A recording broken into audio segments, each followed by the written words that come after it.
මම නීතිඥ සංජීව වීරවික්‍රම. අද දවසේ අපි ප්‍රධාන වශයෙන් කතා කරනවා මාතෘකා තුනක් ඔස්සේ. ඒකේ පළවෙනි කාරණය තමයි පාස්කු ඉරිදා ප්‍රහාරයක් සිද්ධ වුණාද? ඒ ප්‍රහාරයේ වගකිව යුතු කවුද කියලා. මේ කතාව ඇත්තටම 2019 අප්‍රේල් 21 වෙනිදා මේක සිද්ධ වෙච්ච ගමම්ම මට ඇමරිකාවේ ඉඳලා මම දන්න ඇමරිකානු ජාතික සුදු ජාතික සිස්ටර් කෙනෙක් කතා කරුවා. කතා කළා මට කිව්වා සංජීව ඔයා දන්නවද ඔයාගේ රටේ මේ පල්ලිවල බෝම්බ ගහනවා, හෝටල් වල බෝම්බ ගහනවා, විශාල පිරිසක් මැරිලා කියලා. ඊටාම වේදනාවෙන් ඊටාමත්ම සංවේගයෙන් යුක්තව කතා කරුවා. එතකොට මම ඊට පස්සේ ඇය සමග කතා කරුවාම ඇය කිව්වා දන්නවද කවුද ඔක කරලා තින්නේ? සහරාම් හෂීම් කියලා කෙනෙක් කරලා තින්නේ. ඒක CNN ප්‍රවෘත්ති සේවයේ TV එකේ පෙන්눔 කරනවා කියලා කිව්වා. මම ඒ වෙලාවෙම ඒක බැලුවා. CNN එකේ සහරාම් හෂීම්ව පෙන්නලා සහරාම් හෂීම් තමයි මේකේ ප්‍රධානම සැකකරු කියලා කිව්වා. ප්‍රශ්නේ තියෙන්නේ ලංකාවේ අපි සහරාම් හෂීම් ගැන දැනගන්න ඉස්සෙල්ලා ඇමරිකානු මාධ්‍යවේදීන් ඒක දැනගෙන හිටියා. මේකේ තියෙන බරපතලකම මේක නෙමෙයි. ඒ තමයි මේ මිනිස්සු මැරීම මොන වගේ දෙයක්ද කියලා. අපි දන්නවා කතෝලික ජනතාව ඉන්නවා, ක්‍රිස්තියානි ජනතාව ඉන්නවා, ඒ වගේ විශාල ඉවැන්ජලිකල් ජනතාව ඉන්නවා. මේ ආගමික සෑම කණ්ඩායමක්ම අතරේ පාස්කු දවසේ පාස්කු ඉරිදා පල්ලියට යන්නේ මොන මිනිස්සුද? පවට වැඩියෙන්ම බය, අපායට යන්න වැඩියෙන්ම බය, යහපතෙහි වැඩිපුරම යෙදෙන, දෙවියන්ට වැඩියෙන්ම බය, දෙවියන් කෙරෙහි වැඩියෙන්ම භක්තිමත් අහිංසකම මිනිසු කණ්ඩායම තමයි පල්ලි ගියේ. ඒ මිනිසු කණ්ඩායම තමයි මරා දැමුවේ. එතකොට ඒක සාමාන්‍ය මිනිසුන්ටත් වැඩිය ඊ타ත්ම යුක්ති සහගත විදියට නිත්‍යානුකූලව දෙවියන්ට බයේ, පාපයට බයේ ජීවත් වෙච්ච මිනිස් කණ්ඩායමක් මරා දැමීමක්. 278ක් දැනට ගණනය කරපු විදිහට මිය ගිහිලා තිනවා. 500කට ආසන්න ප්‍රමාණයක් තුවාල ලැබලා තිනවා. මේක නීතිය අනුව අපි සලකන්නේ ජුස් කොජෙන්ස්. ඒ කියන්නේ මහ පොළව නුහුලන අපරාධයක් හැටියට. එතකොට වැදගත් වෙන්නේ මේක කවුද කළේ කියලා. ඒක කළේ අපි කවුරුත් දන්නවා සහරාම් හෂීම්. සහරාම් හෂීම් මේක කරන අවස්ථාවේදී කියා හිටියා ඇයි මේක කරන්න කියලා. ඒක ඔහු විසින් මරා දැමීම් සිදු කිරීමට පැය කිහිපයකට පෙර කරපු බයියත් එක කියවා බලාගත්තා නම් අපිට තේරුම් ගන්න පුළුවන්. බයියත් කියලා කියන්නේ අරාබි භාෂාවෙන් an oath of allegiance, loyalty or pledge for the obedience to a leader කියන එක තමයි බයියත් කියලා කියන්නේ. මේ තියෙන බයියත් එක. මේ බයියත් එක මේ රටේ ජනතාව කියාගත්තා නම් මේ මේ ප්‍රහාරය සම්බන්ධයෙන් කවුද වගකිව යුතු කියන එකත්, මේ ප්‍රහාරය ඇයි එල්ල කළේ, මොනවද හේතු, ඇයි පල්ලිවලට පහර දුන්නේ, ඇයි සංචාරකයන්ට පහර දුන්නේ කියන එක ඉතා පැහැදිලිව කියනවා. ඔහු පටන් ගන්නේ මෙහෙමයි. මේක 8 දෙනාම සහභාගී වෙලා කරපු සාමූහික ප්‍රකාශයක්. අසලාමු අලයිකුම් වරහමතුල්ලාහි වබරකාතුහු. දෙවියන්ට ප්‍රශංසා කරමු. අපි උන්වහන්සේට ප්‍රශංසා කරමු. අපගේ උපහාරය හා සමාව අයද සිටිමු. මම මේකේ කොටස් වශයෙන් කියන්නේ පිටු 14ක් දිගයි. ඒක ඔහු කියනවා අල්ලා දෙවියන් අපට තාහුත්ව ප්‍රතික්ෂේප කිරීම පිළිබඳ වැදගත්කමක් පැහැදිලි කරමින් තෞහීද් ඒක දේවවාදය වෙත මඟ පෙන්වන ලදී. අල්ලා දෙවියන්ට ප්‍රශංසා වේවා. අපිට තාහුද්හි පැහැදිලි කිරීමෙන් අනතුරුව එම තෞහීදයට පණ ගැන්වීමේ අරමුණින් ජිහාද්, අල්ලාහ්ගේ තෘප්තිය උදෙසා කරන්නා වූ නැමදුම යන අති උතුම් ඥාත්‍යාවට අල්ලා දෙවියන් අපට මඟ පෙන්වන ලදී. අපි ඔබට කිව්වා මේ සිදු කළා තියෙන දිගින් දිගටම කිව්වා IS ප්‍රහාරයක් කියලා. මෙන්න බලන්න ඔහු IS ප්‍රහාරය පිළිබඳව ඒ බයියත් කියන විදිය. අද දින අල්හම්දුලිල්ලාහි ජිහාද් මාර්ගයෙන් තමයි අපි උතුම් වුණේ. අද දින සහෝදරවරුනි, අද දින ශ්‍රී ලංකාවේ ඉස්ලාමීය දේශයේ මුජාහිදීන් සටන්කරුවන් වන අපි ඉස්තිසාද් යනුවෙන් පවසන වීරත්වයේ මරාගෙන මැරෙන ප්‍රහාරයට අප එකතු වී සිටින්නේ. මෙම ප්‍රහාරය ආශිර්වාද ලත් ශාම් දේශයේදී සිරියාව, ලෙබනනය, ඊශ්‍රායලය, පලස්තීනය, ජෝර්දානය හා සයිප්‍රසය ආරම්භ වන ආක්‍රමණය ඒ අරමුණ යටතේ තමයි මෙම ප්‍රහාරය දිහා සිදු කිරීමට මුජාහිදීන් වරු වන අපි ක්‍රියාත්මක වී සිටින්නේ. මං හිතන්නේ ඔබට හොඳට තේරෙනවා ඇති මේ සඳහන් කරපු රටවල් ටික තමයි ඛලිෆා කියලා හඳුන්වපු රටවල් ටික. ඉස්තිසාද් කියන්නේ කුමක්ද? ඉස්තිසාද් කියන්නේ වීරත්වයෙන් මරාගෙන මැරෙන ප්‍රහාරය යන අර්ථයයි, පරිත්‍යාගයේ ප්‍රහාරයයි. අල්ලා දෙවියන් මාර්ගයෙන් ඔහුගේ ආගම ඉදිරියට ගෙනීමට අල්ලා දෙවියන් ප්‍රතික්ෂේප කරන්නන් නැති කිරීමේ අරමුණින් මුහ්මින් වරුන් දේව විශ්වාසය ඇති පුජ්‍යලයන් වන අපේ සහෝදරයන්ව මරා දමන අනුකම්පාවක් නොමැතිව තැන් තැන්වල මරා දමන අන්‍යාගමිකයන්ට එරෙහිව පලිගැනීමේ අරමුණෙන් ඇයි අප ජීවිත පූජා කර ස්වර්ගය ලබා ගැනීමට මුහ්මින් වරුන් වන අපි අල්ලාහ් දෙවියන් සමග සිදු කරන ව්‍යාපාරය තමයි ඉස්තිසාද් කියන ස්වයං පරිත්‍යාගයේ ප්‍රහාරය.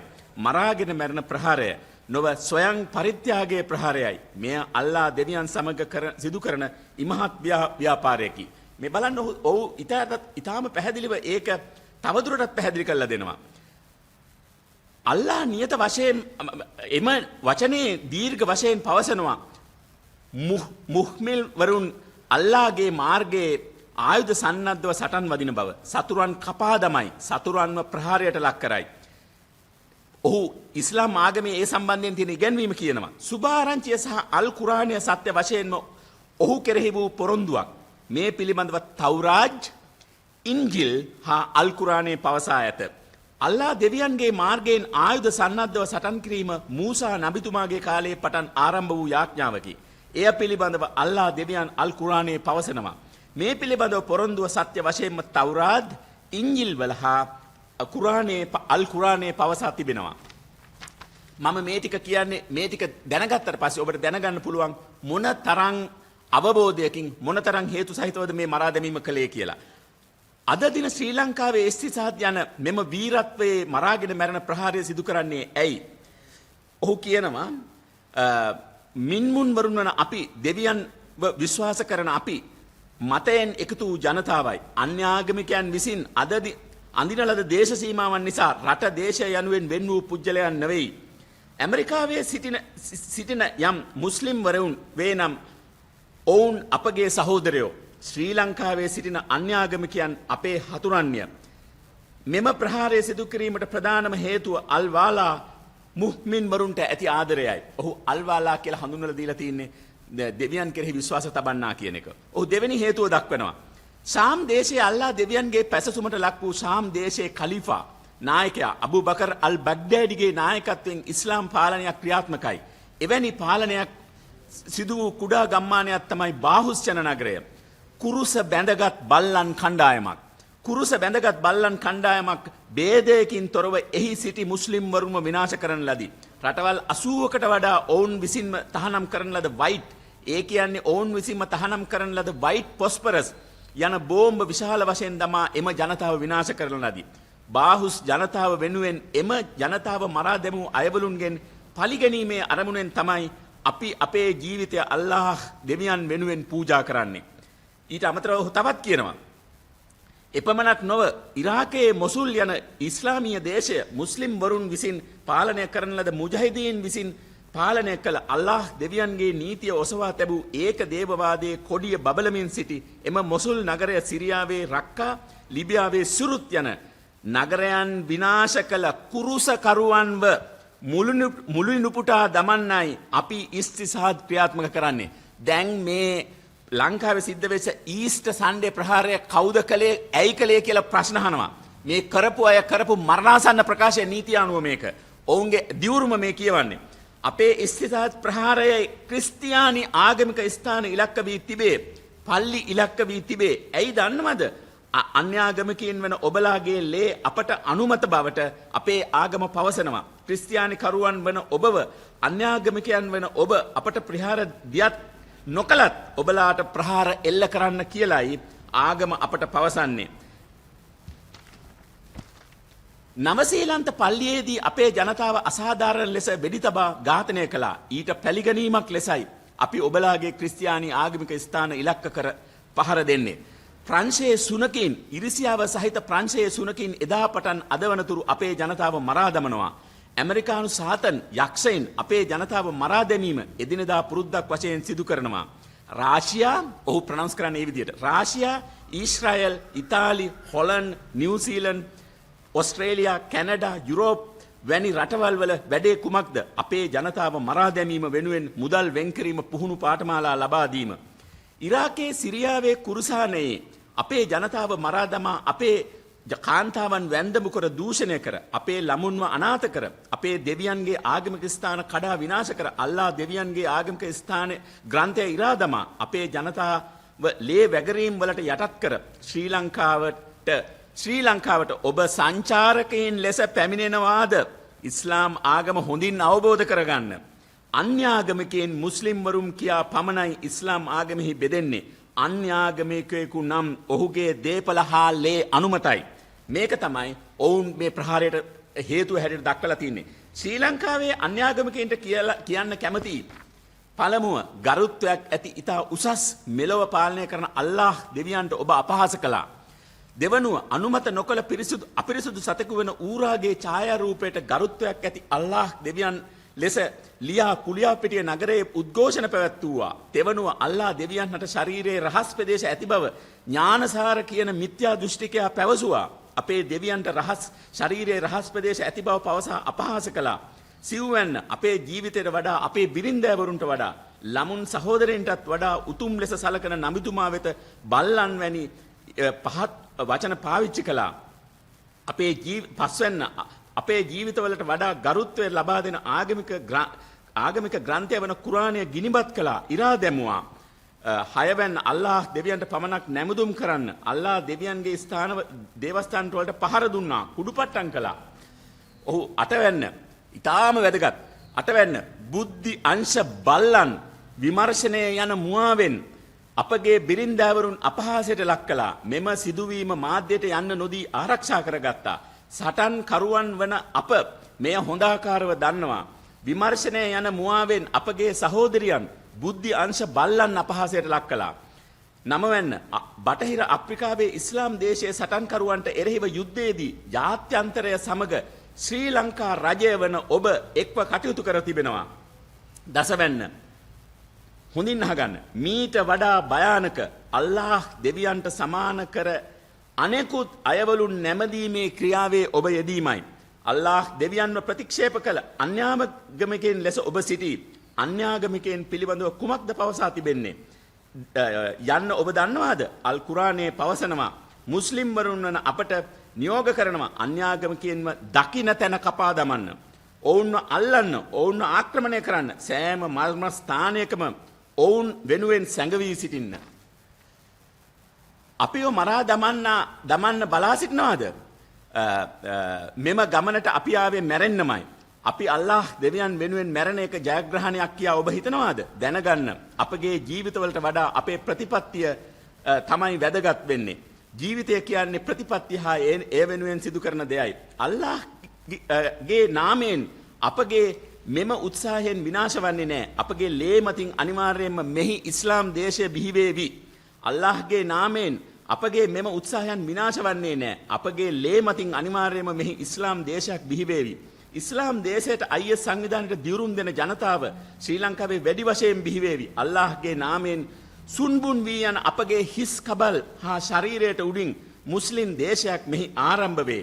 ඔහු තවදුරටත් කියනවා අපි ඉලක්ක කර තිබෙනවා අපේ ජනතාව මරා දමනවා. ඔබලාගේ පලිගන්නේ නැතුව සිටින්නේ කෙසේද? ඒ නිසයි මෙම මරාගෙන මරණ ප්‍රහාරයයේ ඔබවත් ඉලක්කයට ලක් කළේ.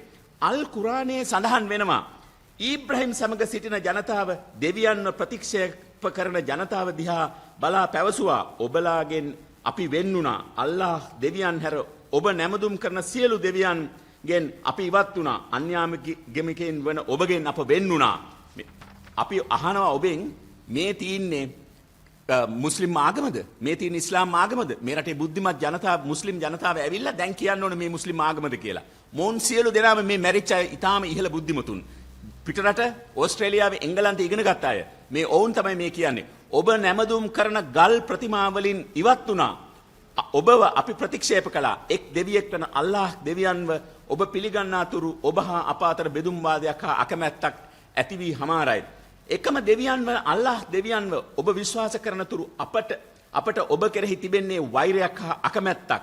ඔබ සමග කිසිදු සම්බන්ධතාවයක් නොමැති ඔබ සටන්කරුවන් වන අපවත් ත්‍රස්තවාදීන් බව පවසනවා. අපේ දෙවියන් තමයි අපිට ආයුධ අතට ගන්න කියා නියෝග කළේ. මෙය ඇයි අපි බාරගත්තේ? අපගේ දෙවියන් ලබා දුන් නියෝගය අනුවයි. ආයුධ සන්නද්ධව සිටින නිසා අපි සතුටු වෙනවා. අල්ලාහ් මෙම යකඩය ඒ සහරම් හසීම් එක කියන්නේ ඔහුගේ අතේ තියෙන T56ට පහර දෙමින් අල්ලමින් කියන්නේ අල්ලාහ් මෙම යකඩය මාර්ගයෙන් අපට ගෞරවයක් ලබා දුන්නා කියා පවසනවා. එක්කෝ ජයග්‍රහණය නැතහොත් වීරත්වයේ මරණයයි. එයයි අපේ ප්‍රතිපත්තිය. ඔබ කොපමණ සේනාවක් එව්වත් බුද්ධි අංශ බල්ලන් කොපමණක් එව්වත් සටන් කරුවන් වන අපිමයි අවසානයේදී ජයග්‍රහණය කරන්නේ. මින් අනතුරුව තැන් තැන්වල බෝම්බ පිපිරියයි සිනාමුසු මුහුණින් පුපුරන ද්‍රව්‍ය පුරවාගත් ලොරි රථවලින් පැමිණෙයි. එය ආරංචි නොවන අතර දැකබලාගත හැකිය. ඔබගේ සොහොන් ඔබම නිර්මාණය කරගන්නේ ගන්න. ඇයි කිව්වොත් බෝම්බ පුපුරවා ගන්න පැමිණෙන පැත්ත පැමිණෙන අය දරුණු කෙනෙක් හැටියට කලඩු කෙනෙක් හැටියටයි සිටින්නේ. මේක දීර්ඝ වශයෙන් තියෙනවා. මේකේ අවසාන කොටස මම නැවතත් කියනවා. තැන් තැන්වල බෝම්බ පිපිරෙයි. මෙයයි ආරම්භය. අල්ලාහ්ගේ නාමයෙන් මෙහි භයානකකම ජිහාදයේ බර ඔබලාට හොඳින් දැනේවි. වාහනවල බෝම්බ පුරවාගෙන කණ්ඩායම් හැටියට අපගේ සහෝදරයන් පැමිණ ඔබව විනාශ කරයි. සුන් බුන් වී යන අපගේ හිස් කබල් නිසා මෙහි ඉස්ලාම් දේශයක් නිර්මාණය වේවි. කතා කරන්න ඔබ සමග කිසිදු සාකච්ඡාවක ඉඩ නැත. ඉස්ලාම් ආගමේ අහිංසක පුජ්‍යලයන් හා අහිංසක නොවන බවට බෙදා නොමැත. බෙදා ඇත්තේ මුස්ලිම් වරුන් හා අන්‍යාගමිකයන් ලෙසයි. අන්‍යාගමිකගේ ලේ අනුමතයි. ඔහු ජසීයක් බදු ලබා දී ගිවිසුම් ගත වූහොත් ඔහුගේ ලේවලට හානියක් කරන්නේ නැහැ. ඉස්ලාම් ආගම හෝ ගිවිසුම නොමැති ඔහුගේ ලේ අපට අනුමතයි. එය ලබා ගන්නවා. ආර්ථිකය බලෙන් අත්පත් කර ගන්නවා. මුස්ලිම් වරුනි ඔබ අන්‍යාගමිකයන් සමග සම්මුතියක් ඇති කර නොගන්න. අල්ලාහ්ගේ නාමයෙන් අපගේ ලේ බිඳු වලින් අපගේ සුන් බුන් වන හිස් කබල් හා ශරීරයේ කොටස් මගින් මෙහි ඉස්ලාම් දේශයක් ගොඩනැගේ. අතිශය වැදගත් කැලලක්. ඛලීෆාවරයා වන අබු බකර් අල් බග්දාදිගේ දේශයට දිවුරුම් දෙන ජනතාව කණ්ඩායම් ලෙස එක් රැස් වෙයි. අල්ලාහ්ගේ නාමයෙන් අපගේ මෙම උත්සාහය විනාශ වන්නේ නැහැ. අල්ලාහ් දෙවියන් නිසයි අපි යන්නේ. අන්‍යාගමිකිනි ඔබලා ළඟට පුපුරවා ගන්න ගේන පුපුරන ද්‍රව්‍ය අපි විසින්මයි සාදාගත්තේ ඒවාමයි. එක් අන්‍යාගමිකෙකුගේ මුදල් එහි නොමැත. අනුමත නොකළ මුදල් එහි නැහැ. කිසිදු අන්‍යාගමිකයෙක් අපහට උදව් කළේ නැත. සටන් කරුවන් වන අපට අන්‍යාගමිකයන් උදව් කරන්නේ නැත. ජන්නතුල් පිර්දෙව්ස් යන ස්වර්ගය ඔබට හිමි වෙයි. ඔබට නබිතුමාගේ සගයන් බිලිවූ විදිහේ තම ඇස් කන නාසය ජීවිත අහිමි කර බිරින්දාවරුන් වැන්දපු ළමුන් අනාථයින් බවට පත්ව සිටියදී කිසිදු දෙයක් අහිමි වී නොමැතිව නිකම්ම නිකන් නැමදුම සකාත් සදකා උපවාසය හජ් වන්දනාව ඉෂ්ට කළා නම් ස්වර්ගයට යන්න පුළුවන් කියලා හිතනවද? සකාතය සදකාව හා ජිහාදය නොමැතිව ස්වර්ගයට යන්නේ කෙසේද?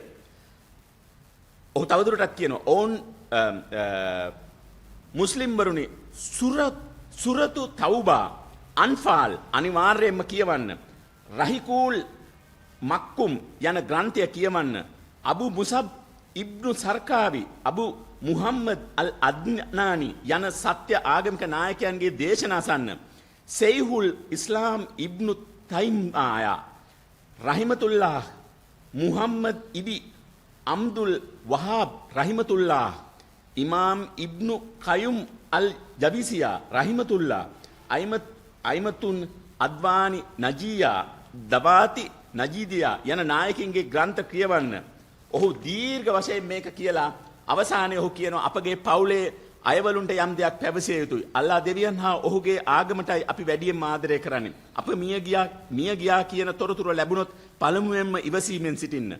අල්ලාහ් දෙවියන්ට යාඥා කරන්න. අල්ලාහ් දෙවියන්ට ස්තුති පුද කරන්න. අල්ලාහ්ගේ නාමයෙන් අපි අවසන් දිනේදී නබිතුමන් වහා ඔහුගේ ගෝලයන් සබා බාරුන් සමග හමු වේවි. අරාබි බසින් ප්‍රාර්ථනා කරයි අල්ලාහ් ශ්‍රේෂ්ඨයි කියලා අට දෙනාම ප්‍රකාශ කරනවා. දැන් මම ඔබට කියා හිටිනවා මේක තමයි මරාගෙන මැරිච්ච අය කියපු ප්‍රකාශය. මරාගෙන මැරිච්ච අය කරන ප්‍රකාශය තුල කොහේ හරි කියනවද ජෙනරල් සුරේෂ් සලේ වෙනුවෙන් අපි මැරෙනවා කියලා? මේක කොහේ හරි කියනවද ජෙනරල් සුරේෂ් සලේ අපිට මැරෙන්න කිව්වා කියලා? මේක කොහේ හරි කියනවද ජෙනරල් සුරේෂ් සලේගේ ආධාර දීම් හා අනුබල දීම් නිසා මැරෙනවා කියලා? මම හිතනවා මේ රටේ කතෝලික ප්‍රජාවගේ නායකත්වය දරන උතුම් වූ පූජකවරුනුත් ඒ වගේම කතෝලික ප්‍රජාවේ නායකයිනුත් කතෝලික ප්‍රජාවේ බුද්ධිමතුනුත් මුස්ලිම් ඉස්ලාම් දහමේ බුද්ධිමතුනුත් මේ ප්‍රකාශය මැනවින් කියවයි කියලා. මේක අද පබ්ලික් ඩොමේන් එකේ තියෙන්නේ. ඇමරිකා එක්සත් ජනපදයේ මේක හොඳටම FBI එක හොඳට මේක අධ්‍යයනය කරලා තිනවා. ලෝකයේ තියෙන අනිත් ප්‍රධාන බුද්ධ්‍යංශ කිහිපය ගැන අපි කිව්වා. මේක වුන් අධ්‍යයනය කරලා තිනවා. මේක දැනගත්තා නම් ඔබ සියලු දෙනාට තේරෙයි කුමක් සඳහා කවුරුන් විසින් කුමන පරමාර්ථයක් ඉෂ්ට සිද්ධ කරගන්න මේ ප්‍රහාරය එල්ල කළාද කියලා. දැන් අපිට ප්‍රශ්නයක් තියෙනවා. ඒ තමයි ඊටාම පැහැදිලිව මේක කියලා තියද්දී මේ මුස්ලිම් ආගමේ තියෙන ආගමික ඉගැන්වීමක් අනුව අපි දැඩිව විශ්වාස කරනවා මේක මුස්ලිම් ආගමේ ඉගැන්වීමක් නෙමෙයි කියලා. ආගමික ඉගැන්වීමක් අනුව මේ දේ කළා කියලා ඔවුන් කියනවා නම් පැහැදිලිම තර්ජනය කතෝලික ජනතාවට ක්‍රිස්තියානි ජනතාවට ඇවිල්ලා තින්නේ ඉස්ලාම් යයි කියාගනු ලබන ආගමක් අදහන ප්‍රචණ්ඩකාරීත්වයට යොමු වෙච්ච සටන්කරුවන් කිහිප දෙනෙක්ගෙන්. ඔවුන්ගේ තර්ජනය කෙතරම්ද කිව්වොත් ජෙනරල් සුරේෂ් සලේ කරපු ඉන්වෙස්ටිගේෂන් තවත් බුද්ධ්‍යංශ කරපු ඉන්වෙස්ටිගේෂන් ඇතුලේ හොයාගෙන තියෙනවා මේ ආකාරයට මරාගෙන මැරෙන 329 දෙනෙක් තවත් ඉතුරු වෙලා ඉන්නවා කියලා. තවත් බොහෝ රාශියකට සේෆ් හවුසස් සහ පුහුණු කඳවුරු තියලා පුහුණු කරලා තියෙනවා කියලා. ඔවුන් අදත් අපේ රටේ ජීවත් වෙනවා. අමතක කරන්න 71 කැරැල්ලක් තිබුණා. සිරිම බණ්ඩාරනායක මැතිණිය ඔවුන් පුනරුත්ථාපනය කළා. 80ට 89 කැරැල්ලක් තිබුණා. අවුරුදු ගාණක් ඔවුන් ඉතුරු වෙච්ච කොටස පුනරුත්ථාපනය කරුවා. LTT ත්‍රස්තවාදයේ තිබුණා 12000ක ප්‍රමාණයක් රජය විසින් පුනරුත්ථාපනය කරුවා. මේකට සම්බන්ධ වෙච්ච මේ ඉතුරු වෙච්ච පිරිස පුනරුත්ථාපනය කළා නැහැ. අදත් ඔවුන් සමස්ත ක්‍රිස්තියානි ජනතාවටත් බෞද්ධ ජනතාවටත් හින්දු ජනතාවටත් තර්ජනයක්. ඔවුන්ගේ තර්ජනය පිළිබඳව කතෝලික නායකින් හිතලා තියනවාද? ඒ බිය ගන්වන සුළු අනතුරු දැකලා තියනවාද? මේකට මම මතක් කරනවා චීනයේ ජීවත් වුණ ලූ සුන් කියලා ලේඛකයෙක්. චීනය සලකන්නේ සුන්යත් සෙන් තමයි ඔවුන්ගේ ජාතිය පියා කියලා. නවීන ජාතිය පියා හැටියට සලකන්නේ සුන්යත් සෙන්. ඒ අතරේ ඔවුන් ලූ සුන් LUXUN කියලා ලූ සුන් කියන පුජ්‍යලයා සැලකෙනවා. ඔහු කියනවා අර කොණ්ඩේ බදපු චීනගේ සම්ප්‍රදායික ස්වභාවය ගැන. ඔහු කොතරම් බියගුළු මිනිසෙක්ද කිව්වොත් තමා ඉදිරියට තමන්ගේ පවුල ඉස්සරහට ඇවිල්ලා සිංහෙක් ඉන්නවා පවුලේ සමාජිකයෝ කන්න ගොදුරු කරගන්න. නමුත් ඒ බියගුළු මිනිසා අර සිංහයා ගැන කතා කරන්නේ නැතුව කතා කරනවා මේ ගෙදර මදුරුවෙක් ඉන්නවනේ මේ මදුරුවා අපිව කනවා. ඒක තමයි කතා කරන්නේ. මම අහන්නේ මේ කතෝලික ප්‍රජාවේ නායකින් ඉතා පැහැදිලිව බයියත් එකේ මරාගෙන මැරෙන අය ඔවුන් කරපු සූදානම පුපුරවා ගැනීම සහ පුපුරවන්න අනාගතයේ බලාපොරොත්තු වෙන දේවල් ගැන බියකරු තත්ත්වයක් පැහැදිලි කරලා තිබියදීත් ඇයි ඔබ ඒක ගැන කතා කරන්නේ නැත්තේ? ඒක මගහැරලා ඒක ගැන විමර්ශනය කරපු පුජ්‍යලෙක්ට මේ චෝදනාව දාන්න හදන්නේ කියලා. ඊට පස්සේ අතිශය වැදගත් වෙන කාරණයක් තියෙනවා. මේ ප්‍රහාරය සිද්ධ වෙන වෙලාවේ හිටියේ අතිගරු රනිල් වික්‍රමසිංහ මැතිතුමා ගරු අග්‍රාමාත්‍යවරයා හැටියට. එතුමා කිව්වා ඇමරිකා එක්සත් ජනපදයේ ජනාධිපතිවරයා කතා කරා FBI එකට එන්න අවසර දුන්නා. රෝ සංවිධානය ඇවිල්ලා විමර්ශන කෙරුවා. ඊට පස්සේ ඒ වගේම ස්කොට්ලන්ඩ් යාඩ් එක M16 එක ඕස්ට්‍රේලියානු බුද්ධ්‍යංශය මෝල්ඩිව්ස් බුද්ධ්‍යංශය ඊශ්‍රායල් බුද්ධ්‍යංශය මොවුන් විමර්ශන කෙරුවා.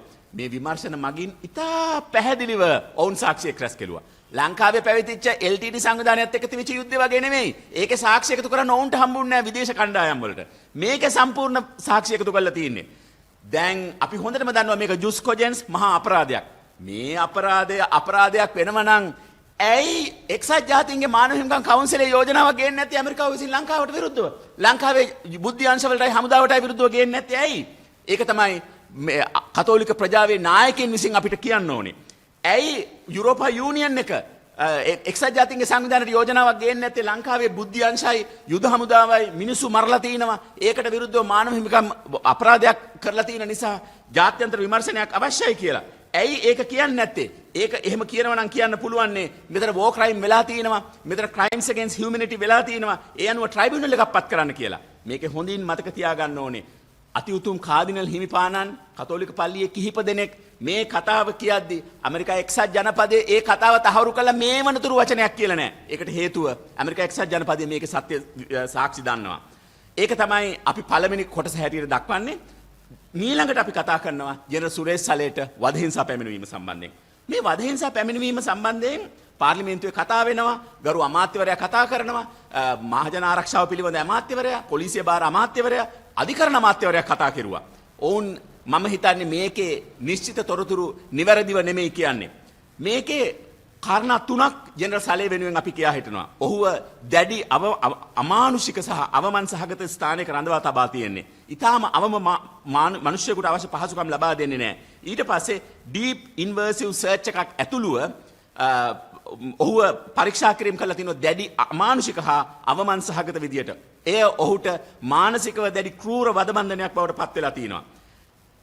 මේකෙදී දැන් රජය වෙනුවෙන් පෙනී හිටපු ගරු අමාත්‍යතුමා පාර්ලිමේන්තුව අමතලා කිව්වා මේ ජනරල් සුරේෂ් සලේට වදහිංසා පැමිණුණා කියන කතාව අපි කියන්නේ ගෝඨාභය රාජපක්ෂ මහත්මයාත් කර්නල් අන්සාර් මහත්මයාත් ඒ වගේම උදලාගම බුද්ධි නිලධාරි මහත්තයාටත් විරුද්ධව ට්‍රැවල් බෑන් ආගමන විගමන තහංචිය ගත්තට පස්සේ අපිට මතක් වෙලා තියෙන්නේ මේක ගැන සාකච්ඡා කරන්න කියලා.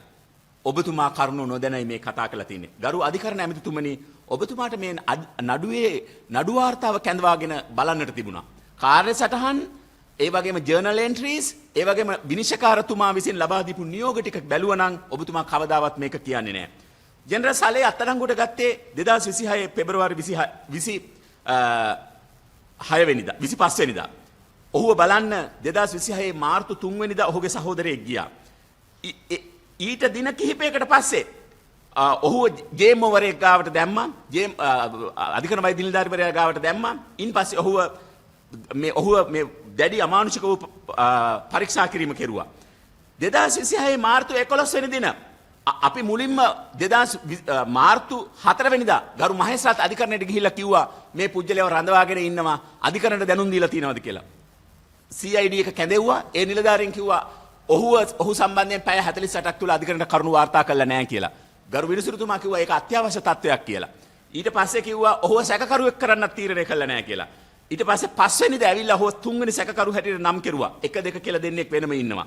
අපි මාර්තු 11 වෙනි දින පැහැදිලි වශයෙන්ම ලිඛිතව මෝෂන් එකක් ඉදිරිපත් කළා. අපි ගරු අධිකරණයට කිව්වා ඒ දීර්ඝ පිටු 6ක් තියෙන මෝෂන් එකේ අපි කරුණු දක්වලා කිව්වා 4 වෙනි ඡේදයේත් 7 වෙනි ඡේදයේත් ජෙනරල් සුරේෂ් සරේව දැඩි ලෙස වදහිංසාවට ලක් කරලා තියෙනවා. ඔහු දැඩි මානසික අවපීඩනයකින් ඉන්නේ කියලා. ඉන් පස්සේ ගරු මහේස්ත්‍රාත්තුමා උතුම් වූ මහේස්ත්‍රාත්තුමා 2026 මාර්තු 24 වෙනිදා CID ප්‍රමිසස් එකට ගිහිල්ලා ජෙනරල් සුරේෂ් සලේව බැලුවා. කරුණාවෙන් අපි ඉල්ලනවා ගරු අමාත්‍යතුමනි, ගරු මන්ත්‍රීවරුනි, ගරු මහේස්ත්‍රාත්තුමා කරපු විමර්ශන වාර්තාව බලන්න. එතුමා ඊටාම විශිෂ්ට අද්විතීය විනිශ්චයකාරවරයෙක්. කොළඹ කොටුව මහේස්ත්‍රාත් අධිකරණයෙන් පිට වෙච්ච ස්ථානයේ ඉඳලා ඔහුව පරීක්ෂා කරන ස්ථානයේ ඔහුගෙන් ඇසූ සෑම ප්‍රශ්නයක්ම රෙකෝඩ් කරලා තිනවා. එහි දක්වලා තියෙනවා ජෙනරල් සුරේෂ් සලේ තමන්ගේ ඇඳුම් ගලවලා තමුන්ව පරීක්ෂා කෙරුවා. තමුන්ට නිදා ගන්න විදියක් නැහැ. පෑනක් නැහැ, ලියන්න විදියක් නැහැ, මොනම පහසුකමක්වත් නැහැ කියන සියලුම දේවල්. ඒ වගේම මම නිර්දෝෂී මිනිසෙක්, අවුරුදු 37ක් මේ රටට සේවය කරපු මිනිසෙක්. ඒ නිසා මට පහසුකම් සලසන්න කියලා උතුම් විනිසුරුතුමාගෙන් ඉල්ලලා තිනවා. ඊට පස්සේ නැවත වතාවක් 2026 4/22 වෙනිදා මේ ගරු අධිකරණයට ජෙනරල් සුරේෂ් සලේ ගෙනාවා. ඒ අවස්ථාවේ අපි පිටු 15ක වාර්තාවක් ඉදිරිපත් කරුවා ජෙනරල් සුරේෂ් සලේ කියා හිටන කරුණු පිළිබඳව. ඒකෙදී අපි කිව්වා ඔහුට වදහිංසා සිදු වෙච්ච ආකාරය, මානසික වදහිංසා සිදු වෙච්ච ආකාරය, නීතියට පටහැනිව ඔහු පරීක්ෂා කරපු ආකාරය.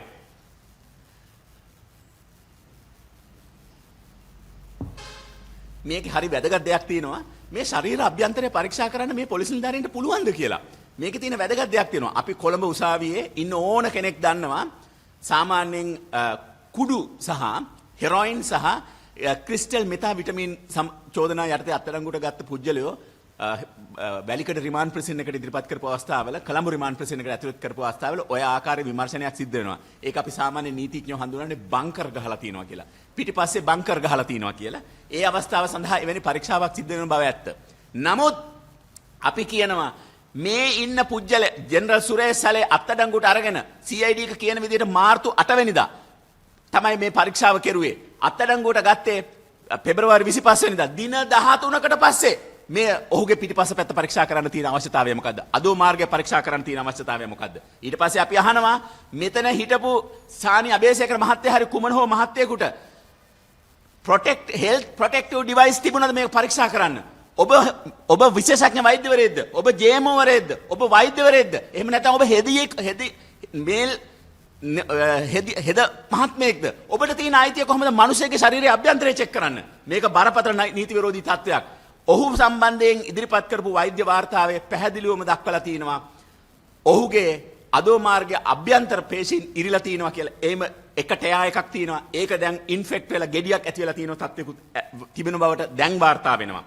ඊට අමතරව අපි ඉදිරිපත් කරපු දීර්ඝ වාර්තාව අවස්ථාවේ ජෙනරල් සුරේෂ් සලේ උතුම් වූ අධිකරණයට කිව්වා මට සිද්ධ වෙච්ච සිදුවීම පිළිබඳව අපරාධ නඩුදාන සංග්‍රහය 127 යටතේ ප්‍රකාශ කරන්න අවසර දෙන්න කියලා. විනිශ්චයකාරතුමා කිව්වා තව හිතලා ඒක කරන්න කියලා. නමුත් අපි ඒ වෙද්දී ඒක ලිඛිතව ඉදිරිපත් කළා තිබුණේ. අපි ඒකෙදි කිව්වා ENT සර්ජන් කෙනෙක්ට ඔහු දාන්න ඔහුගේ කනේ ප්‍රශ්නයක් තියෙනවා. අධිකරණ වෛද්‍ය විශේෂඥවරයාට දාන්න ඔහුට වධහිංසාවට ලක් වෙලා තියෙනවා. ඔහු දැඩි මානසික අවපීඩනයක් යටතේ ඉන්නේ මනෝචිකිත්සක විශේෂඥවරයෙකුට දාන්න කිව්වා. ඔහුගේ පෝෂණ තත්ත්වය ඉතාමත්ම අඩු මට්ටමකට පැටලලා ඩයටිෂියන් කෙනෙක්ට දාන්න කිව්වා. ඒ නියෝග හතරම උතුම් විනිශ්චයකාරතුමා දුන්නා. ඒ විනිශ්චයකාරතුමා දීපු නියෝගයේ අනුව තමයි එතුමව මේ අධිකරණ වෛද්‍යවරයා වෙත දැම්මේ. ඒ අධිකරණ වෛද්‍යවරයාගේ වාර්තාව අනුව තමයි මේ අධිකරණ වෛද්‍ය වාර්තාව උතුම් වූ අධිකරණයට වෛද්‍යවරුන් 5 දෙනෙක්ගේ විමර්ශන සහිතව ආවේ. ඊට බොහොම කාලයකට පස්සේ තමයි ගෝඨාභය රාජපක්ෂ හිටපු අතිගරු ජනාධිපතිතුමා සම්බන්ධිනුත් කර්නල් අන්සාර් සම්බන්ධිනුත් ඒ වගේම බුද්ධි නිලධාරී උදලාගම සම්බන්ධයෙන්ුත් ට්‍රැවල් බෑන් ගත්තේ. ඒ නිසා මේ ජෙනරල් සුරේෂ් සලේ වෙනුවෙන් අපි කරන සටන මේ හිටපු ජනාධිපති ගෝඨාභය රාජපක්ෂ මහත්තයාට ට්‍රැවල් බෑන් එකක් නිකුත් වෙච්ච නිසා කරන එකක් නෙමෙයි. මේ නිර්දෝෂී මනුෂ්‍යයා සම්බන්ධයෙන් ඔහුට එරෙහිව නීතියේ දක්වන තියෙන ප්‍රතිපාදන වලට පටහැනිව ත්‍රස්තවාදී වැළැක්වීම පනත යටතේ ඔහුව රඳවා තබාගෙන ඉනීමේ තත්ත්වයක් නිසායි වෙලා තියෙන්නේ. ඒ වගේම මම දැන් ඊට පස්සේ කතා කරන්න තියෙන අතිශයම වැදගත් වෙන කාර්යයක් තුන්වෙනි කරුණ මේ පාස්වර්ඩ් එකක් දෙන්නේ නැහැ ජෙනරල් සුරේෂ් සලේ පාස්වර්ඩ් එක දෙන්නේ නැති නිසා මේ විමර්ශනය කරගෙන යන්න බෑ කියලා කියනවා. මතක තියාගන්න ජෙනරල් සුරේෂ් සලේ මීට අවුරුදු 3කට පෙර රජයේ බුද්ධ්‍යාංශවලිනුත් රාජ්‍ය සේවයෙනුත් යුද හමුදා සේවයෙනුත් විශ්‍රාම ගත්තා. එතුමා යුද හමුදාවෙන් විශ්‍රාම ගන්න අවස්ථාවේ එතුමා බාරයේ තිබිච්ච සියලුම දේවල් බාර දුන්නා. නිල ඇඳුම් ඉහළම මේජර් ජෙනරල් ලේකම්ට තිබුණු සියලු පළඳනා අත්සටහන් පොත් ඔහු බාරයේ තිබුණු වාර්තා ගිනියවි තම ආරක්ෂාව සඳහා තිබිච්ච ගිනියවි ඔහුට නිකුත් කර තිබූ වාහන මේ සියල්ලම ඔහු බාර දීලා තමයි ආවේ. ඔහු භාවිතා කරන්න ලැබූ යම් දෙයක් laptop mobile phone digital device ඒ සියල්ලම යුද හමුදාපතිවරයාට බාර දීලා තින්නේ. අපරාධ පරීක්ෂණ දෙපාර්තමේන්තුවේ අධ්‍යක්ෂකතුමාට ශානියා බේසේකර මැතිතුමාට මේක ගැන දැනගන්න ඕන නම් යුද හමුදාපතිතුමාව සමන්ස් කරන්න සමන්ස් කරලා අහන්න මේ ටික නිසි පරිදි බාර දීලා තියෙනවද කියලා. මෙම විමර්ශන වලට අදාළ කිසිදු ඩිවයිස් එකක් ජෙනරල් සුරේෂ් සලේ ගාව නැහැ. ඒක තමයි අතිශය වැදගත්. මේ කරුණු තොරතුරු හොයලා ඉවරලා තමයි කතා කරන්නේ. ඊට පස්සේ දැන් එතුමා කියනවා ලැප්ටොප් එකක් තියෙනවා ජෙනරල් සුරේෂ් සලේ ගාව. ඒ වගේම මොබයිල් ෆෝන් එකක් අත්අඩංගුවට ගෙනදි ගත්තා කියලා. මම මේ ලැප්ටොප් එකයි මොබයිල් එකයි මොකක්ද කියලා අහගත්තා. ලැප්ටොප් එක 2024 වසරේ මිලදී ගනිපු HP ZBook කියන වර්ගයේ ලැප්ටොප් එකක්. මොබයිල් ෆෝන් එක iPhone 12 වර්ගයේ ෆෝන් එකක් 2024 වර්ෂයේ තමයි මිලදී අරගෙන තියෙන්නේ.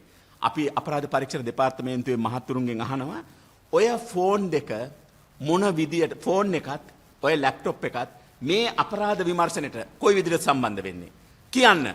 යම් මිනිසෙක් ගාව තියෙන ඕනෑම ද්‍රව්‍යයක් ඩිවයිස් එකක් විමර්ශන කරන්න නීතිය යටතේ ඔබට අවසර නැහැ. අපරාධයට සම්බන්ධ කුමන හෝ කටයුත්තකට භාවිතා කළා කියන්න ඕන. 2024 අවුරුද්දේ මිලදී ගනිපු මේ උපකරණය මොන විදිහටද භාවිතා වෙලා තියෙන්නේ කියලා අපිට කියන්න. ඊට පස්සේ වැදගත් වෙන කාරණයක් තියෙනවා. මේ ලැප්ටොප් එක සම්බන්ධයෙන් ලැප්ටොප් එකත් මොබයිල් එක සම්බන්ධයෙන් මම එතුමාගේ බිරිඳ ආදරණීය බිරිඳ මනෝරි බඳුසේන මැතිණියගෙන් ඇහුවා. එතුමා කිව්වා මේකේ වැඩිපුරම තියෙන්නේ සුරේෂයි මමයි කොමියුනිකේට් කරපු කොමියුනිකේෂන් කියලා. ඊට අමතරව කිව්වා දුවගේ ඡායාරූප විශාල ප්‍රමාණයක් තියෙනවා කියලා. දැන් අපි ඔබට කියනවා ලෝකේ ඇමරිකා එක්සත් ජනපදයේ තියෙන නීතියම තමයි ලංකාවේ තියෙන්නේ. දත්ත ඉන්ඩිවිඩුවල් රයිට්ස් ප්‍රයිවසි. දත්තත් පුජ්‍යලිකත්වයත් ඒ වගේම තමන්ගේ නිදහසේ අයිතියක් කියන එකට තියෙන්නේ. ඒකෙදි ජෙනරල් සුරේෂ් සලේයාගේ නෝනට කියප එක දැනගන්න අපරාධ පරීක්ෂණ දෙපාර්තමේන්තුවේ නිලධාරීන්ට අයිතියක් නැහැ. ජෙනරල් සුරේෂ් සලේගේ දුවගේ ඡායාරූපයක් අරගන්න ඔබට අයිතියක් නැහැ. අපරාධයකට යමක් අදාළ වුණා කියලා කිව්වොත් හැරෙන්නට මේ කිසිම දෙයක් භාවිතා කරන්න ඔබට අයිතිවාසිකමක් නැහැ. එහෙම නැතුව මේ ඩිවයිස් එක ඉල්ලනවා නම් ඒක නීතියට පටහැනි. දැන් අපි ඔබතුමාට මතක් කරලා දෙන්නම් මේ ඩිවයිස් එක පාවිච්චි කරන්න පුළුවන්ද බැරිද කියන කාරණේ. අපි කිව්වා යම් කිසි පුජ්‍යලගේ කොමියුනිකේෂන් එකක් ඉන්ඩිවිඩුවල් කොමියුනිකේෂන් එකක් කිසිසේත්ම අපරාධ නඩුවකදී ආවේශ වෙන්නේ නැහැ. විමර්ශන නිලධාරීන්ට ඉල්ලා සිටින්න බෑ. විමර්ශන නිලධාරීන්ට අවශ්‍ය නම් ඔබට කරන්න පුළුවන් එක දෙයක් තියෙනවා. උතුම් වූ මහේස්ත්‍රාත්තුමා ඉදිරියට ගිහිල්ලා මෙන්න මේ ඩිවයිස් එකේ මෙන්න මේ තොරතුරු තියෙනවා. මෙන්න මේ මොබයිල් ෆෝන් එකේ මෙන්න මේ තොරතුරු තියෙනවා. එය අපරාධයට සම්බන්ධ තොරතුරක්. එය තහවුරු කරවා ගැනීම සඳහා කොලැබරේට් කර ගැනීම සඳහා අපට අවසර ලබා දෙන්න කියලා ඉල්ලන්න ක්‍රෙඩිබල් එවිඩන්ස් එක. එතකොට ඉතා පැහැදිලිව උතුම් විනිසුරුතුමාට සර්ච් වොරන්ට් එකක් ලබා දෙන්න පුළුවන්. ඒ සර්ච් වොරන්ට් එක අනුව ඒක විමර්ශනය කරන්න පුළුවන්. ඒ විමර්ශනය කිරීම සඳහා අවශ්‍ය වන කම්පියුටර් ඇප්ස් කීපය අපි දන්නවා. ඊට අමතරව ඒක විමර්ශනය කරන්න පුළුවන් පාස්වර්ඩ් මොනවත්ම නැතුව විමර්ශනය කරන්න පුළුවන් ආයතන කීපයකුත් තියෙනවා. හැබැයි මගේ සේවා දායකයාට හානියක් වෙන කිසිම තොරතුරක් අපි අපරාධ පරීක්ෂණ දෙපාර්තමේන්තුවට දෙන්නේ නැහැ. ඔබතුමාලා මේක ගැන හොයන්න. එතකොට හොයා ගන්න පුළුවන්. ඊට පස්සේ මම අහනවා මෙතුමගේ මේ පාස්වර්ඩ් එකක් දෙන්න නැතුව මේ විමර්ශනය කරන්න බෑ කියලා අසත්‍ය තොරතුරක් මේ රටට කියන ගරු මන්ත්‍රීතුමන්ලා පාර්ලිමේන්තුවේ සිටින ගරු ඇමතිතුමන්ලා මේ තත්ත්වය පිළිබඳ හොයා බලලාද ඔය කතා කරන්න කියලා. ඊට පස්සේ අපි වැදගත් වෙන කාරණයක් තියෙනවා. දැන් සාමාන්‍යයෙන් සියමල ආණ්ඩුව අම්පාර වගේ ඈත පැත්තක ත්‍රිකුණාමලේ හරි කන්තලේ හරි ඈත පැත්තක මිනිස්සෙක් අත්අඩංගුවට අරන් පොලිසියට අරන් ගිහිල්ලා කියනවා කියලා දෙකක් ගහලා බෙල්ලෙන් අල්ලලා එහෙමත් නැත්නම් උඩ එල්ලලා බාර ගන්නවා කියලා කිව්ව ගමන් අහිංසක මිනිස්සු බාර ගන්නවා. ඕ දැන් කොහෙද තියෙන්නේ? හරියට මෙතන තියෙන්නේ ඔක්කොම මම පිළිගන්නම් කියලා කියනවා. ඒව වෙන්නේ ඈත. CID එකේ ඒව වෙන්නේ නැහැ. CID එකේ ඔය ශාරි අබේසේකර මහත්තයත් එක්ක එතුමගේ පිටිපස්සෙන් එනවා ජ්‍යෙෂ්ඨ නිලධාරියෙක් මේ නඩුව සඳහා චීෆ් ඉන්ස්පෙක්ටර් ගුණසේකර මහත්තයා. බොහොම දක්ෂ නිලධාරියෙක්. අන්නේ මහත්තයාගෙන් අහන්න. ඒ මහත්තයා ඊටාම දක්ෂ විමර්ශකයෙක්. අපිත් එක්ක ගොඩක් නඩුවල සම්බන්ධ වෙලා තිනවා. එතුමා නඩුවකට කැඳවනකොට CID එකට යනකොට අපි 100 වාතාවකට වැඩි CID එකට ගිහිල්ලා තිනවා. ඒ නඩුවට අදාළ මුල් තොරතුරු PW1 ගේ තොරතුරු සටහන් කළා. ඒකට අදාළ කොලැබරේටිව් එවිඩන්ස් ඔක්කොම ප්‍රකාශ සටහන් කළා. ඒකට අදාළ රජයේ රස පරීක්ෂකවරයාගේ වාර්තාව කැඳවලා. ඒකට අදාළ EQD වාර්තාව කැඳවලා. විද්‍යාත්මක විමර්ශන වාර්තා සියල්ල කැඳවලා. JMO වාර්තාව කැඳවලා. බැංකු වාර්තා කැඳවලා. කුළුණු වාර්තාව කැඳවලා. මොබයිල් ෆෝන් වාර්තා කැඳවලා. මොබයිල් ඩිවයිස් වල තියෙන ඡායාරූප ගෙනල්ලා වීඩියෝ එවිඩන්ස් ගෙනල්ලා සියල්ල එකතැන වාඩි කරලා තමයි සස්පෙක්ට් එන්න කියන්නේ. ඒ වෙලාවට අපි සස්පෙක්ට් එක ගියාට පස්සේ අපිට කතා කරන්න වචනයක් නැහැ. එතුමා කියන්නේ මේ කරුණ මත ඔබට එරෙහිව නඩුවක් ගොනු වෙලා තිනවා. ඒ අනුව අත්අඩංගුවට නැගීමට හේතුවක් තියෙනම් කියන්න. පළවෙනි දවසේ කියන්න බැරි නම් දෙවෙනි දවසක් අරගෙන අපිට කියන්න පුළුවන්. අපි කියනවා ඊටාම පැහැදිලිව ශානි අබේසේකර මැතිතුමාට ජෙනරල් සුරේෂ් සලේ සම්බන්ධිනුත් ඒ විදිහට කටයුතු කරන්න. ඔහු පාස්කු ප්‍රහාරයට කුමන හෝ කටයුත්තක් කළා තියෙනවා සාක්ෂි එකතු කළා. ඒ සාක්ෂි ටික අපිට ප්‍රසන්ට් කරන්න. එහෙම නැතුව මේ ඔහු අත්අඩංගුවට අරන් ගිහිල්ලා ඔහුට කියන්න එපා ඔහුට විරුද්ධ සාක්ෂි දෙන්න කියලා. නීතිය අනුව ඒක වැරදි. කරුණාකරලා අපි ඔබට කියනවා සාක්ෂි ආඥා පනතේ 24 වෙනි වගන්තිය, 25 වෙනි වගන්තිය, 26 වෙනි වගන්තිය සහ 27 එක වගන්තිය කියවා ගන්න. ඔබ සාක්ෂි ආඥා පනතේ 17 එක සහ 2 වගන්ති කියවා ගන්න. 17 එක වගන්තිය ඉතා පැහැදිලිව කියනවා. ඉසව්ගත හෝ අනුකූල කරුණක් සම්බන්ධයෙන් සාක්ෂි මෙහෙවීම කළ හැක කියලා. එහෙම නැතුව අත්අඩංගුවටගත් පුජ්‍යලයාගේ සාක්ෂි මත පුජ්‍යලෙක් වැරදිකාරයෙක් කරන්න බෑ. ඒක තමයි ලංකාවේ නීතියේ තියෙන ශ්‍රේෂ්ඨම ලක්ෂණය. අපි කොමන් ලෝ කන්ට්‍රි එකක්. ඇඩ්වර්සිටෝරියල් සිස්ටම් එක යටතේ අපේ රට තියෙන්නේ. අපි ඉන්ක්විසිටෝරියල් රටක් නෙමෙයි. අපට චූදිතෙක් අත්අඩංගුවට ගත්තට පස්සේ ඒ පුජ්‍යලයා උතුම් වූ අධිකරණයේ නඩු විභාගයකින් පසුව වැරදිකරු කරන තුරු නිර්දෝෂී භාවයේ පූර්ව නිගමනය තියෙනවා. මේ පිටිපස්සේ ඉන්න ජෙනරල් සුරේෂ් සලේටත් නිර්දෝෂී භාවයේ පූර්ව නිගමනය තියෙනවා. දෙවෙනි ප්‍රධාන මූලික අයිතිවාසිකමක් තියෙනවා. ඒ තමයි තමාට එරෙහිව නඩුව ඔප්පු කරන තුරු නිහඬව සිටීමේ අයිතිවාසිකම තියෙනවා. මේ ඉන්න ජෙනරල් සුරේෂ් සලේටත් තමන්ට එරෙහිව නඩුවක් තියෙනවා නම් ඔප්පු කරන තුරු නිහඬව සිටීමේ අයිතිය තියෙනවා. ඒ නිසා අපි තාමත්ම ආදරෙන් කියනවා ඡානි අබේසේකර මහත්තයාට එතුමට බල කරන්න බෑ. එතුමගේ සාක්ෂි ඔහුව වැරදිකරු කරන සාක්ෂි ඔහුටම දෙන්න කියලා. දැන් මං ඔබතුමාට කියනවා ඔබතුමා මේ ලංකාවේ ඔබතුමා දැන් මේ ශ්‍රාමික නිලධාරියෙක්. ඒ නිසා වෙන්න ඇති ඔබතුමාට මේ නීතිය අමතක වෙලා තින්නේ. 2007 අංක 56 දරන සිවිල් හා දේශපාලන අයිතිවාසිකම් පිළිබඳ ජාත්‍යන්තර සම්මුති පනත තියෙනවා. ICCPR පනත. ඒ පනතේ 4 වෙනි වගන්තිය ඊටාම පැහැදිලිව කියලා තියෙනවා. ඔය විදියට මිනිසුන්ගේ සාක්ෂි ඒ මිනිසුන්ගෙන් ඉල්ලන්න බෑ කියලා. A person charged of a criminal offence under any written law shall be entitled to not to be compelled to testify against himself or to confess guilty. වරද කරු කියලා කියන්නත් වරද ඔහුට එරෙහිව සාක්ෂි ලබා දෙන්නත් ඔහුට බලපෑම් කළ නොහැක ඔහුට බල කළ නොහැක කියලා කියනවා. ඒක සිංහලෙන් තියෙන්නේ යම් ලිඛිත නීතියක් යටතේ සාපරාධී වරදක් පිළිබඳව චෝදනා ලැබ සිටින තැනැත්තෙකුට තමාට විරුද්ධව සාක්ෂි දීමට හෝ වරද පිළිගැනීමට බල කරනු නොලැබීමට හිමිකමක් ඇත්තේය. අපි ඉතා දැඩිව කියා හිටිනවා ජෙනරල් සුරේෂ් සලේට මොනම විදියකින්වත් බලපෑම් කරන්න බෑ. තව එක කොටසක් කියලා අවසන් කරනවා. ඉතාම අවසාන කොටසක්. දැන් ඊට පස්සේ ඉතාම වැදගත් වෙන කාරණයක් තියෙනවා. ජෙනරල් සුරේෂ් සලේ සම්බන්ධයෙන් මේ ආරම්භයේ සිට ප්‍රකාශ කරන එක කරුණක් තියෙනවා අපි පැහැදිලිවම උත්තර දෙන්න ඕනේ. ඒ තමයි ජෙනරල් සුරේෂ් සලේ යුද හමුදා බුද්ධ්‍යංශයේ සිටින කාලේ ඔහු විසින් සහරාම් හෂීම් ඇතුළු මුස්ලිම් අන්තවාදීන් කිහිප දෙනෙක් යුද හමුදා බුද්ධ්‍යංශයේ සමාජිකයන් හැටියට ඔවුන්ට වැටුප් ගෙව්වා කියන කාරණේ. ඔව් ඒක ගැන අපි පැහැදිලිවම කියනවා. ජෙනරල් සුරේෂ් සලේ 2016 අවුරුද්ද 2015 ආණ්ඩුව වෙනසක් වෙනවා 2016 නොවැම්බර් මාසය දක්වා විතරයි ලංකාවේ ඉන්නේ. ඉන්පස්සේ ඔහු මැලේසියාවේ මිනිස්ටීරියල් ඇටැචි කෙනෙක් හැටියට මැලේසියාවේ මහ කොමසාරිස් කාර්යාලයට යනවා සේවය සඳහා. ඔහු සිටින කාලය 2010 වගේ ඉඳලා 2016 අතර කාලය තුල බුද්ධ්‍යංශය මුලදී ඔහු බුද්ධ්‍යංශ ඩිපියුටි ඩිරෙක්ටර් හැටියටත් ඉන්පස්සේ මිලිටරි ඉන්ටෙලිජන්ස් ඩිරෙක්ටර් හැටියට සේවය කළා තියෙනවා. එහිදී බුද්ධ්‍යංශය විසින් තොරතුරු ලබා ගැනීම සඳහා තොරතුරු කරුවන්ගේ ජාලයක් පවත්වාගෙන ගිහිලා තියෙනවා. මේක මේ අද ඊයේ තිබිච්ච එකක් නෙමෙයි. දීර්ඝ කාලයක් තිස්සේ යුද හමුදාව බුද්ධ්‍යංශයත් පොලිස් බුද්ධ්‍යංශයත් පොලිස් විශේෂ කාර්යාංශයත් සිදු කරපු කාර්යයක්. මේකෙදී ඔබට මේ සම්බන්ධ තොරතුරු ගන්න ඕන නම් මතක තියාගන්න ජෙනරල් සුරේෂ් සලේ කරපු සෑම ක්‍රියාවක්ම යුද හමුදාපතිවරයාගේ චක්‍රලේඛන අනුව කළා තියෙන්නේ.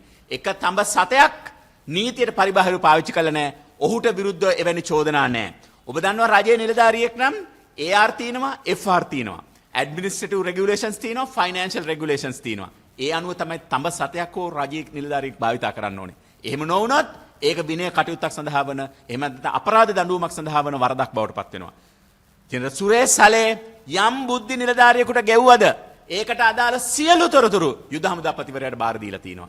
සෑම අවස්ථාවකම මේ හා සමාන දෙයක් මීට ඉස්සෙල්ලා මිලේනියම් සිටි නඩුවේදී සිද්ධ වුණා. ඒ අවස්ථාවේදී ජෙනරල් බලගල්ලේ යුද හමුදාපතිවරයා හිටියේ යුද හමුදාපතිවරයා ඇවිල්ලා උතුම් ශ්‍රේෂ්ඨාධිකරණයට දිවුරුම් ප්‍රකාශයක් දීලා කිව්වා මම දන්නවා මේ නිලධාරීන් නැවතී හිටපු ආරක්ෂිත නිවාසය මට තොරතුරු දැනුම් දීලා තින්නේ. ඒ වගේම එහි සිටපු පුජ්‍යලයන් ගැන මම දන්නවා. ඔවුන් යුද හමුදාව යටතේ සිටපු නිලධාරීන් ඔවුන්ට ගෙවපු වැටුප් පිළිමත දන්නවා. ඒ කරපු ක්‍රියාන්විතය මම පිළිගන්නවා කියලා කිව්වා. ඒ වගේම තමයි ජෙනරල් සුරේෂ් සලේ සම්බන්ධයෙන් හිටපු සෑම බුද්ධි තොරතුරු නිලධාරියෙක්ගේම පේරෝල් එක තියෙනවා. ඒක යුද හමුදාපතිවරයා බාරේ තියෙනවා. ඔවුන්ට ගෙවූ වැටුප් ප්‍රමාණ තියෙනවා. කුමන මාසයේ සිට කුමන මාසය දක්වා වැටුප් ගෙවුවද කියන කරුණු තියෙනවා.